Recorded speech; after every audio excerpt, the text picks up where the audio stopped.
Eh bien salut tout le monde, c'est Esprimix. Aujourd'hui on se retrouve pour un nouveau tutoriel.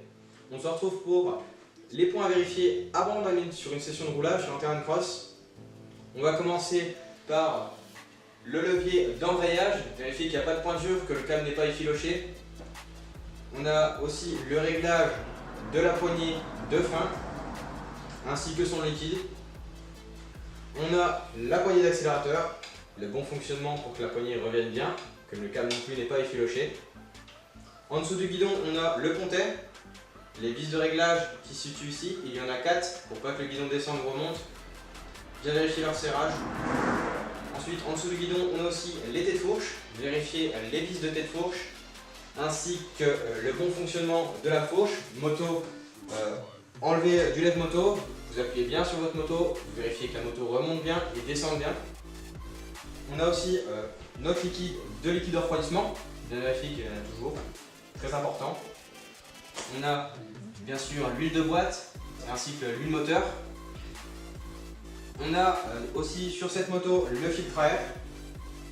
Le filtre à air qui soit bien graissé, bien lavé, toujours opérationnel. Ça se situe en dessous de la selle généralement sur les motos. Moi c'est un 250 CRF, il suffit d'enlever les deux vis derrière, enlever la selle et on a accès directement au filtre à air.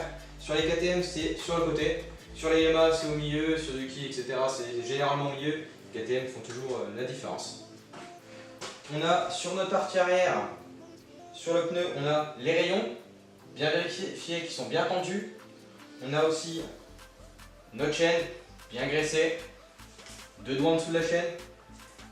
On a notre couronne, bien vérifier que la couronne n'est pas de jeu, que les vis sont bien serrées. Souvent il y a des éconduits stop. Si vous voyez que votre couronne est un peu de jeu, vous changez directement les éconduits stop pour pas qu'elle en reprenne au fur et à mesure du temps.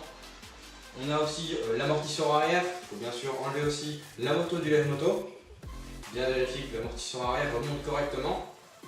Il y a tous les manuels, dans tous les manuels de moto, vous avez tous les points vérifiés que je vous ai montrés à l'instant.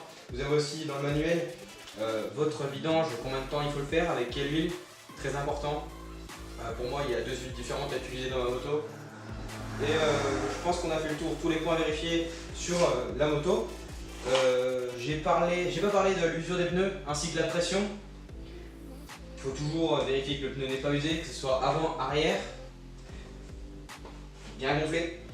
Il y a aussi les plaquettes de frein à l'avant, pas d'usure sur les plaquettes de frein, ainsi qu'à l'arrière qui se situe du côté droit, à l'inverse de la couronne. On a aussi, bien sûr, les cale-pieds qui reviennent bien en cas de chute et les bons serrages du levier de vitesse ainsi que de levier de frein.